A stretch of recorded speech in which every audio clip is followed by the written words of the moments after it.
Today we are plunging into the mind and the recent work of a media theorist who has had one of the most, I'd say, radical intellectual evolutions of our time. We're talking about Douglas Rushkoff. That's absolutely right. I mean, Rushkoff is a figure who, for decades, was really the quintessential techno-optimist. He was, wasn't he? He practically invented the vocabulary for the early internet. He really did. He coined terms like viral media, screenagers, social currency. I mean, MIT named him one of the 10 most influential intellectuals in the world. He was the guide to the digital future. A future he believed had all this liberating potential. Exactly. And now that same guide is performing this decisive, really powerful renunciation of the very digital revolution he helped promote. it's a huge shift. He's taken what is, for all intents and purposes, a profound political and philosophical left turn. Arguing that embracing things like localism, degrowth, and community, the total antithesis of tech culture, is the only truly human path we have left. Yeah. So our deep dive today is built entirely around that critique. We're looking at his book, Survival of the Richest: Escape Fantasies of the Tech Billionaires. And our mission here is really to trace that intellectual journey. We need to understand how the internet's early promise, that whole idea of inclusivity and distribution, That's how it got hijacked. exactly, how it was corrupted by the mechanisms of extreme capitalism. And crucially, we need to define how that corruption bred this dangerous, I'd say, anti-human worldview, what Rushkoff terms the mindset, that's now driving the tech elite. A mindset that makes them want to escape the very world they helped break. Right. And the entry point from all this, the thing that started the book, is a story that sounds, it sounds like it was ripped straight from a dystopian movie script. It really does. So this was back in 2018. Rushkoff gets invited to speak at this super deluxe private resort. And he gets paid his largest fee ever for this. Something like half his annual professor's salary. Yeah, a huge amount. So he assumes he's preparing for a big room, maybe a few hundred investment bankers. But that's not what he found. Not at all. The room was tiny. And the audience was just 5 men, some of the wealthiest, most powerful figures from the hedge fund world. And they weren't there for a keynote. No. They wanted private advice, straight talk, on how exactly they could survive a coming global catastrophe. And this bizarre, candid conversation is what spurred Rushkoff to write the book. He realized he was peering directly into the psychological core of the elite. So we're going to unpack those shocking conversations because they really do reveal the architecture of their fear. We'll define exactly what the mindset is, all its faulty assumptions. And then we'll explore the profound human-centric alternatives Rushkoff proposes, alternatives centered on mutual aid, real community, and fundamentally scaling our ambitions back down to a human level. Okay, let's unpack this opening anecdote because it's so much more than just a setup. It really sets the entire terrifying tone for Rushkoff's whole thesis. It really does. So he gets paid this extraordinary amount to talk about the future of technology, right? Right. Only to find the conversation had absolutely nothing to do with building a better future for anyone. Not at all. He describes the pivot as just startling. He arrives, gets ushered into this small, very exclusive room, and finds 5 men who basically represent the pinnacle of global capital. And they do the whole pleasantries thing at first. Oh, yeah. They nod through the initial stuff, maybe ask a few buzzword questions. Should we be moving our money into Ethereum or sticking with Bitcoin? That kind of thing. Is quantum computing going to fundamentally change the market in the next 5 years? Just intellectual fencing? Exactly. But the fencing it collapsed. Yeah. And it collapsed into this raw existential anxiety. The questions, he realized, were focused purely on insulation and personal survival, bypassing the whole collapse. They weren't asking how to prevent it. They were asking how to win the end game. Which is a completely different question. A totally different question. And the shift was chillingly specific. They asked him, which region is statistically safer from the coming climate crisis? Is it New Zealand or Alaska? Wow. So they've already run the models. Oh, absolutely. They've determined that huge swaths of the globe are already just a write-off. They're running calculations on climate projections, political stability. All for their personal fortress locations. Just exactly. And it wasn't just physical geography, was it? They were also obsessed with digital consciousness. Intensely. Which just reveals their absolute faith in technological transcendence. They were asking if Google was actually funding Ray Kurzweil to build a home for his brain. The whole idea of uploading your mind. Right. And the core anxiety there was philosophical. If you successfully upload your consciousness, does the old you die? Is a new digital version just reborn with your data but not your subjective experience? It's the ultimate fantasy of cheating death with processing power. It is. And right there you see the two prongs of their escape strategy. Physical bunkers for their bodies now. And digital immortality for their consciousness later. Exactly. They're trying to cover all the bases for personal, individual survival. And this is where it gets really, really dark. Because they weren't talking about how to prevent the crisis. No. Whether it was environmental collapse or social unrest, Yeah. a nuclear exchange, an unstoppable virus. A massive systemic hack, whatever. They bundled all of it under a single, chillingly sterile euphemism: the event. The event, like it's just some item on their Google Calendar. They were already operating on the assumption that it's unavoidable. And that they were the only ones chosen, or, rich enough to bypass it. And this leads directly to what Rushkoff identified as their single most pressing, anxiety-ridden concern, the thing that took up most of their time together. It wasn't climate models. Nope. It wasn't Bitcoin. It was one single paranoid question. How do I maintain authority over my security force after the event? This question is everything, isn't You're it? everything. It just strips away all the veneer of philanthropy and innovation and reveals the ultimate zero-sum calculus of their wealth. Because when the money supply collapses, when the system of authority fails, your hired guards are the only thing standing between you and the angry masses. Or just the guards themselves, who suddenly hold all the real power. All the necessary survival skills, all the muscle. It shows that for them, survival is inherently conditional on the subjugation of other people. Because when the established rules dissolve, how do you stop your security team? The people who know how to farm and fix generators and use weapons. Right. How do you stop them from realizing their own value and turning on you, the guy who just knows how to move millions on a spreadsheet? And they were seriously discussing solutions for this. The solutions were disturbing. They were talking about things like special combination locks on the food supply that only the billionaires knew, effectively starving the guards into submission if they rebelled. And they talk about collars. Yeah. Disciplinary collars. Yes.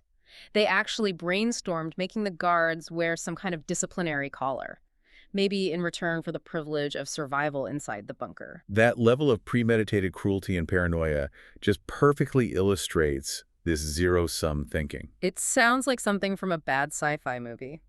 But these are real conversations happening among men who control global capital. And the ultimate expression of the mindset is this complete lack of trust. They've spent their lives building systems that demand ruthless competition, so they can't imagine a post-crisis world built on cooperation. No, their fortress has to be sustained by the subservience or the demise of everyone else. This assumption that their survival is a zero-sum battle is Rushkoff's entire thesis. Yeah. Their intense focus on outrunning a disaster they may have helped create shows that for them, the future of technology is ultimately about one thing: escape. It's about transcending all the messy limitations of being human. Yeah. The physical body, interdependence, mortality. And especially compassion. It's this fantasy of a libertarian exit, where instead of using your resources to fix society, maybe through climate policy or wealth redistribution, You just use your capital to build a fortress and wait for everyone else to suffer the consequences you created. they're accepting the darkest scenario and just throwing money and tech at insulating themselves. And that insulation is key because it justifies their inaction. They are fundamentally uninterested in preventing the end of the world. They're convinced we're too far gone. So instead of systemic change, they're just preparing for their own personal technological rapture of the rich. Where they, the deserving winners, find the escape hatch and leave the rest of us behind. That isolation, that supreme arrogance, that's the seed of the mindset. That a story about the guards is just, it's chilling. But to really get how these five men and the broader tech elite they represent got there, we have to look past the physical bunker. Right, you have to look into the way they fundamentally see the world. Which brings us to what Rushkoff calls the mindset. The mindset is this worldview, this Silicon Valley-style certainty that lets them feel completely justified in their actions, even when those actions are destabilizing societies and, hastening collapse. And it operates on a series of, as Rushkoff argues, structurally flawed assumptions about reality itself. Yeah. So let's run through those core traits, starting with the one we're probably all familiar with, techno-solutionism. This is that powerful, almost religious faith that technology can and must solve every single challenge facing humanity. It's a complete refusal to believe that any problem might require a human, ethical, or systemic sacrifice. Exactly. And this belief system has these dangerous hidden rules. The solutions have to meet two non-negotiable criteria. One, they must be technological, a new app, a new algorithm. And two, they must make money and demand more growth. That's the one. If a solution involves the wealthy being less wealthy, or if it requires slowing down, it's dismissed, it's sentimental or economically unviable. So even something that seems positive, like the Green New Deal, gets tangled up in this. Rushkoff points this out. The emphasis often seems to be on the New Deal part. The capital investment, the opportunity for new growth, new profits, rather than just the green part. Which should fundamentally be about scaling down and conservation. Maybe some sacrifice. But if the solution is just use less or connect locally or share resources, that doesn't generate venture capital returns, so it's off the table. Technology becomes a mechanism for perpetuating capital accumulation, which is what created the problem in the first place. And that's tied so closely to the next trait, the quantification bias. The mindset elevates quantifiable data, metrics, KPIs above all else. This is such a devastating point. The world gets reduced to a spreadsheet. If you can't measure it, it doesn't count. Which allows them to systematically dismiss or ignore the squishier subjects. Right. Things like human dignity, collective well-being, morality, the complex nature of ecosystems. All of that is just irrelevant noise that doesn't fit into the algorithm. And how does that play out in the real world of tech? Well, think about engagement metrics on social media. The platforms don't optimize for nuanced, reasoned conversation. They optimize for engagement. Which usually means outrage, conflict, addiction. Because those things generate measurable clicks and dwell time. The true human cost, the breakdown of civil society, the rise of extremism, that's just an externality, a cost not reflected on their balance sheet. So this reduction of complex reality to exploitable data is what enables the dehumanization. Totally. If everything is just information, then the human body, community, the planet, they're just the booster stage of a rocket. Yeah. A disposable thruster meant only to get the winners, the uploaded consciousnesses, into orbit before being discarded. And that's all fueled by this linear progress fetish, this relentless pedal-to-the-metal drive for perpetual forward growth. If it's not growing 10x year over year, it's a failure. The mindset fundamentally ignores cyclical or regenerative systems. Which is what nature and stable societies actually rely on. They refuse to acknowledge the concept of sufficiency, or just enough. And they treat the true costs of this human burnout, ecological depletion, as externalities that can be solved later. Right, maybe with the next billion-dollar tech breakthrough. But the fundamental flaw is that you can't have endless linear growth on a finite planet. The elite who follow the mindset, they don't want to build on messy existing systems. No, they want singular, totalizing inventions that let them take all the credit, amass all the wealth, and perpetuate the myth that only a select technocratic elite can fix problems. And that gets us to the psychological core of it all, the empathy deficit. Right. Rushkoff links extreme wealth and power directly to a specific kind of psychological hardening. And this is where the social science comes in. It's pretty fascinating. The research connects immense power to a verifiable drop in empathy. That's right. Some studies suggest that once people gain immense power and wealth, especially when they feel insulated from consequences, they start to behave in ways that mirror patients with damage to their orbitofrontal lobes. So unpack that for us. Yeah. What does the orbitofrontal lobe actually do? It's the part of our brain that's absolutely critical for social functioning. It processes emotions like guilt, shame, regret. It lets us exercise self-control, interpret social cues, and show empathy. So to suggest that the ultra-wealthy start acting as if that part of their brain is damaged, that's a profound and disturbing link. And Rushkoff thinks this hardening isn't genetic. It's a result of the choices required to get and keep that kind of wealth, the inevitable fucking over of others. You just can't accumulate that much capital without repeatedly deciding that someone else's dignity is an externality. The Monopoly game study is the perfect illustration of this. Remind us of that one. Researchers rigged a game of Monopoly. One player, chosen by a coin flip, gets double the starting money and better rules. As they play, they become noticeably ruder, slamming pieces, showing dominance. And afterward, they don't credit the advantage they were given. Not at all. They attribute their win to their own superior skill and work ethic. And that narrative of innate superiority, I earned this, therefore I am better, That's the ultimate justification. It's the justification for their success and their escape fantasies. They're the presumptive winners of the digital economy, and their escape is just the reward for being smarter. Which culminates in the ultimate anti-human reduction, the transhumanist vision. If all reality is just data, then humans are nothing but information processing objects, and human evolution is just a video game they're winning by finding the escape hatch. This fear of the system they created is captured so well by Cory Doctorow's concept of the slow AI. Dr. O's slow AI is a brilliant term. We spend all this time worrying about runaway AI Skynet, the supercomputer that turns on humanity. Right. But Dr. O says that fear is just an externalization of the dread they already feel about the slow AIs they already created. Limited liability companies, corporations. Because corporations are legally designed to be remorseless colony organisms. Exactly. They're immortal, legally mandated to maximize profit, and they view humans as inconvenient gut flora or components to be optimized. And the super rich who nominally control these things, the CEOs and founders, they know better than anyone how much these artificial life forms are actually in charge. The system they created, corporate capitalism, it's already the AI they fear. And their ultimate solution isn't to dismantle it or regulate it. It's to escape it personally. Through islands, Mars, or a digital upload. They're trying to outrun the mechanical monster they built. It's just so crucial to remember that Rushkoff isn't some outsider shouting in. He was there. He was central to the internet's most idealistic early days. And that's why his renunciation carries so much weight. He saw the system's initial promise firsthand. To understand why he quit, we have to look at the history of the digital revolution and see where it went wrong. He paints this really evocative, almost painful picture, the golden age of possibility in the 1990s. Yeah, he describes the early internet not as a commercial marketplace, but as a playground for the counterculture. A space for genuine experimentation.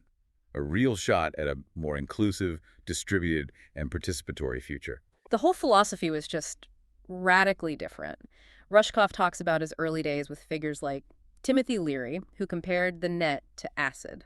The experience depends on set and setting. Right. And the setting in the 90s was deliberately non-commercial.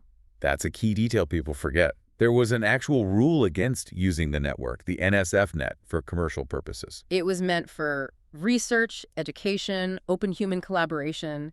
And that environment, protected from the immediate demands of profit, is what let that utopian vision of a global commons take hold. People were just playing with ideas, with decentralized formats, without worrying about an IPO. And then came the corporate shift in the late 90s, early 2000s. Established business interests realized this wasn't just a playground. They saw it as the largest, most profitable new frontier for the same old practice, extraction.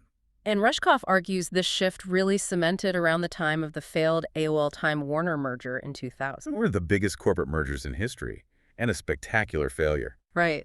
But the failure didn't teach the financial world caution. It actually solidified a new, more passive approach to investment. That's an interesting take. How did that failure lead to the venture capital mindset? Because the sheer complexity of actively managing the merger of an old media giant like Time Warner with a new network like AOL was just too messy. So instead of learning to manage these new digital structures ethically, The financial world retreated. The digital future became less something we actively create and more like stock futures, something you bet on passively with venture capital. so the goal shifted. It wasn't about building sustainable, user-centric systems anymore. Nope. It was about identifying the fastest-growing company, pouring capital into it, and flipping it for maximum profit, regardless of the societal consequences. The market sensibilities, endless growth, investor profit, completely took over the tech sector. And that's the crux of the corruption. When the focus shifts from collective flourishing to maximizing investor profit, it frees the tech titans from the moral implications of what they're doing. And the result was an internet fundamentally redesigned, not for human connection, but for investor profit and mass extraction of our attention and data. This created a new kind of exploitation that Rushkoff calls digital colonialism. We hear that phrase, if you're not paying, you're the product. But Rushkoff says that's not enough. It minimizes our active role. He reframes the user as the actual labor force. Think about it. Our activity reading, scrolling, clicking, posting, getting enraged, that's the work we perform. Our engagement is what feeds the algorithm and trains the AI. Our attention and data are the raw product. And the value extracted from that constant unpaid labor is what funds the ultra-rich's flight dreams and sustains their empires. So by posting your vacation photo or arguing with a stranger online, you're performing free labor that directly finances the very mindset that seeks to escape from you. It's the ultimate catch-22. And this commodification is so hard to resist, especially for people who need these platforms for work or community or political organizing. Rushkoff himself admits the irony of promoting his critique of these platforms on these platforms. The dependence is built in. Which necessitates a discussion of decommodification. How do we reclaim the network? If the centralized commercial model is inherently flawed, what's the alternative? He had that pre-commercial internet vision, but updated. Right. He suggests exploring alternative, decentralized models that prioritize human connection. So looking seriously at things like peer-to-peer systems, mesh networks, or federated models like Mastodon. So for anyone unfamiliar, what makes a federated model so different from, say, Facebook? In simple terms, Facebook is centralized. One corporation owns all the servers, all the data, all the rules. In a federated model like Mastodon, no single entity owns the network. Instead, you have thousands of smaller, independent servers. Instances, yeah, that all communicate with each other. It's decentralized, much more resilient, and the rules are set locally by the community, not by some distant tech titan optimizing for profit. It sounds like he's advocating for a low-tech version of the internet, or at least one focused on local, sustainable bandwidth, not global surveillance. Exactly. A move toward local, non-centralized networks, even a basic audio version of the net, would be less brittle and less dependent on the massive global infrastructure that might collapse during the event. The point isn't to recreate 8K VR. No, it's about creating bandwidth that's sufficient for human interaction, local commerce, and self-sufficiency. This is Rushkoff's whole argument for why he had to renounce the current digital revolution. It fundamentally failed its ethical promise because it put capital before people. So now we get to the actual manifestations of the mindset's goals. This pursuit of escape, it's dual-pronged. There's the physical retreat and the consciousness retreat. It's about finding total insulation from a flawed reality, one way or another.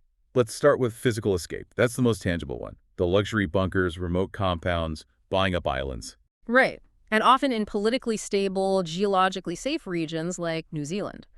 Peter Thiel's compound there is the quintessential example of this libertarian exit project. These rich preppers are just.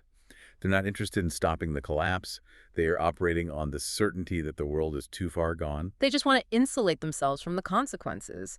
Climate disaster, resource wars, mass migrations, all of it. And it reveals this weird mix of hubris and desperation. It does. Rushkoff noted that the most intense bunker escapists he met weren't the public figures like Musk or Thiel. They're driven by hubris, by building empires on Mars. No, he said it was the low-level billionaires. Exactly. The ones who made a few lucky bets in finance or software and are now just terrified of losing their status and security. It's driven by intense personal fear. The fear that their money can't protect them from the mob, which brings us to the other side of the coin. Digital consciousness. The desire to completely transcend the physical body by uploading me into a supercomputer. And proponents pitch this as the ultimate technological fix, right? A solution to planetary problems. They claim it offers an orders of magnitude reduction in energy use. It solves the environmental crisis by just eliminating the need for our messy, resource-heavy bodies. Reduce human civilization to pure data, which you can then optimize in a simulation. But Rushkoff just strongly challenges this. He sees it as profoundly anti-human and reductionist. He argues that 99% of human experience, our physical connection, our shared history, our feelings, is beyond our current ability to record or simulate. He asks the simple question of preference. Yeah, he'd prefer 2 or 3 billion people getting to live real life, with all its messiness, than 40 billion in the Matrix, where consciousness is just a clean, measurable data stream. Because the digital environment removes the necessity of human interdependence and physical compassion. And he raises the stakes on the ethical consequences, too. He worries that a digital realm wouldn't prevent holocausts or cruelty. It would probably just accelerate them. It would. If you can delete a consciousness or subject it to torture at the speed of light, digital violence could happen at speeds we can barely imagine. It's a huge gamble. You might be deemed obsolete and deleted by some punishing AI. And this whole escape project, whether it's physical or digital, it stems from this strange psychological drive. Rushkoff connects the billionaire's certainty of the event to a broader societal desire for absolute truth. The appeal of certainty. Exactly, a desire to simplify a terrifyingly complex world. He contrasts actual scientists who rely on uncertainty and asking questions. With those who adopt scientism. An atheistic, materialist certainty. Scientism believes humans are just at the mercy of our genes and memes, and consciousness is just an illusion that can be reverse engineered. Which is intellectually dangerous. It leads to the belief that the elite need to manipulate everyone else because we're all just passively responding to code, not genuine moral impulse. And what's fascinating is the parallel he draws to conspiracy thinking. The mindset thrives on the bliss of certainty, just like movements like QAnon. Both groups believe they know things that other people don't know. They have the key. They latch onto a singular narrative that simplifies a terrifying world into an easy us versus them game. And Rushkoff's advice is to stay away from the sense-maker crowd, the gurus telling you how things really work. He urges people to focus instead on real research based on their actual embodied experience of life, rather than becoming a conspiracy theorist trying to decode global systems from the outside. Because that kind of centralized certainty, whether from a billionaire or a political cult, is what breeds isolation. Essentially, the mindset is the extreme wealth version of seeking shelter from the chaos. But that shelter is defined by isolation, control, and abstraction. A world designed to filter out the messy reality of being human. So if the billionaire's mindset is all about abstraction, extraction, and escape, Rushkoff's alternative is to just reverse that paradigm completely. This is where his renunciation of the digital world as it exists becomes a call to action. He's arguing for a necessary pivot toward a human-centric future. A future based on mutual aid, degrowth, and hyperlocalism. And this is where his political shift is most pronounced. It requires the biggest shift in our economic thinking. Rushkoff states that his long-held suspicion that degrowth was the only way out is real. We have to scale down, stop prioritizing growth as the default good, and get more local. Which means favoring business models that are cooperative and community-based, not global and strictly hierarchical. That challenges the entire foundation of modern corporate life. Instead of trying to have an opinion on every global problem, He says we should focus 99% of our effort on local problems and local resilience. And that effort alleviates immense pressure on these giant, brittle global systems. the example is simple, right? If you get most of your food from a local CSA or a farmer's market, You are directly reducing your demand on the global industrial food supply chain, which is one of the most brittle and resource-intensive systems on the planet. You become less of a customer for the corporate mindset. it's an act of preemptive harm reduction. If we focus locally, we create thousands of smaller, redundant, more resilient solutions. And that's collectively less brittle than waiting for one giant global answer, like a billion-dollar carbon capture technology, to solve everything. Which is the philosophy of what Rushkoff calls disaster capitalism. Right. So disaster capitalism, which you see in ideas like the Great Reset or Civilization 2.0, it doesn't stop the disaster. It uses the disaster as an opportunity for more corporate consolidation and profit. It keeps the same structure intact. The exact same structure. Mhm. Environmental problems like water scarcity are just treated as new markets for profit. Carbon sequestration becomes a market. Desalinization becomes privatized. The one unmovable piece is corporate capitalist extraction. So if disaster capitalism sees a hurricane as a chance to sell high-tech flood barriers and surveillance software, Then disaster collectivism, Rushkoff's alternative, sees the hurricane as a chance for neighbors to share resources, rescue each other, and rebuild together. it's a path anchored in mutual aid and the recognition that we're fundamentally better together. And he illustrates this with these powerful anecdotes, starting with the circular economy of Black Main Street in Tulsa, Oklahoma, Black Wall Street. What's the lesson there? That community in the early 20th century was legally excluded from the larger white economy. This forced them to be radically self-sufficient. So they developed their own local circular economy. And it was profoundly effective. Money circulated within the community dozens of times before leaving. They invested in each other's banks, schools, businesses. It was a model of forced degrowth and localism that led to real communal wealth and resilience. Before the larger, brittle, resentment-driven national economy destroyed it. Exactly. It's a powerful historical example of what happens when a community is forced to rely on itself. And his second anecdote is more personal, about the isolation of wealth, the barbecue pit story. This story is fantastic because it's so relatable. He contrasts his working-class childhood in Queens. In that neighborhood, there was one shared public barbecue pit. Everyone used it, shared food, trusted each other. Barbecuing was a communal event. Then his family achieves upper middle class status, and they move to the wealthy suburbs. And suddenly, everyone has their own private, custom-built barbecue pit. The whole emphasis shifted. It was no longer about barbecuing with the neighbors. It was about barbecuing against the Joneses, competing over who had the best cuts of meat. And the result was isolation. He was alone with his family, wealthy but disconnected. And Rushkoff's point is that community is inherently fun. Private, competitive escape is sad and awful. Which leads to the ultimate conclusion.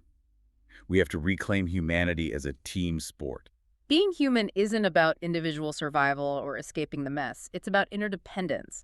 It's the ultimate team sport played on a finite planet with finite rules. And here's that wonderful irony. The skills required for regenerative future gardening, basic mechanics, collecting honey, first aid. They're the same exact activities that multimillionaires pursue in retirement as hobbies, which suggests these things aren't horrible manual labor. They are inherently enjoyable and deeply connecting. The goal isn't to prevent all disasters. That's impossible. It's about harm reduction, making the inevitable crash a little softer by building deep social resilience. And working together, reducing othering, getting to know your neighbors before the disaster strikes, not just hiring them as armed guards afterward. We saw little pockets of this during the early days of the pandemic, didn't we? Neighborhood mutual aid groups, lower carbon emissions. But that impulse quickly reverted back to the isolationist mindset. Reinforced by global delivery services and centralized platforms. And Rushkoff argues we have to resist internalizing the values of these tech titans at all costs. We have to move beyond viewing human interaction through that competitive prisoner's dilemma model, which assumes we're all just isolated actors fighting over scarce resources. Because the fact is, we live on an abundant planet. We need to adopt a commons-based model for sharing that abundance. The only people that model doesn't favor are the super wealthy who need us to compete and fear each other to maintain their monopolies. To Rushkoff, resisting their mindset, renouncing the digital structures that enforce it, is the essential first step to building a future based not on maximizing profit, but on maximizing humanity. And that brings us to the end of our deep dive into Douglas Rushkoff's powerful renunciation of the digital revolution. The main conflict is just so clear, isn't it? It's the mindset's push for individualized, techno-driven escape versus the collective human imperative for degrowth and community. The mindset always prioritizes data abstraction over physical, lived reality. They're constantly trying to outrun the consequences of their own extractive behavior, trying to build, as Rushkoff says, a car that can drive fast enough to escape its own exhaust. But in the end, they're soaking in the same toxic reality as the rest of us, whether it's through forest fires scorching their Malibu homes, or the terrifying realization that wealth alone cannot buy true survival without the interdependence they constantly try to escape. And knowing about their isolation and these desperate schemes like disciplinary collars for their security teams leads to a surprising piece of advice from Rushkoff. Yeah, we shouldn't take them too seriously, even though their power is immense. He argues that it's empowering to be able to laugh at these folks. Because ultimately, when you get close to them, you realize their fear is genuine, and they are just crazy little loser people operating in a world of self-imposed isolation. The less we try to emulate them, the less we rely on their brittle, centralized systems, the better off we are. Deflating their empires happens not through some spectacular global revolution, but by simply going about our human business locally, cooperatively, and independently. So what does this all mean for you, the learner, navigating a world that's so dominated by this mindset? Rushkoff notes that the systems thinkers, the sense-maker crowd, often adopt a rats-in-the-maze approach to human behavior. They believe they can re-engineer society with the right incentives and technology. They think they can solve the maze from the outside. Which raises this really important philosophical question for anyone seeking genuine alternatives. Instead of trying to perpetually fix and optimize these brittle global systems, which is the ultimate expression of the mindset, we should look toward the philosophy of people like Tyson Yunkaporta, who Rushkoff champions. Yunkaporta, an Aboriginal scholar, he encourages us to stop viewing ourselves as engineers of the system. Instead, he urges us to recognize the deep, enduring patterns of nature and learn to operate within them, respecting cyclical limits, rather than believing we can fix everything from the outside with technological force. This concept of operating within the patterns, not trying to fix the old structure, is often called prefiguration. Building the alternative society now, within the shell of the old one, We're not waiting for the event to start being truly human, local, and cooperative. We start being human right now, in our kitchens, on our streets, in our local economies. So, as you look at your own life and community, what patterns of resource sharing, cooperation, and local resilience could you recognize and work within instead of constantly trying to optimize or disrupt them? Where can you find your own local commons and start building the kind of resilience that the tech billionaires can't buy, upload, or escape from? That's the real human challenge left by Rushkoff's profound shift from techno-optimist to radical humanist.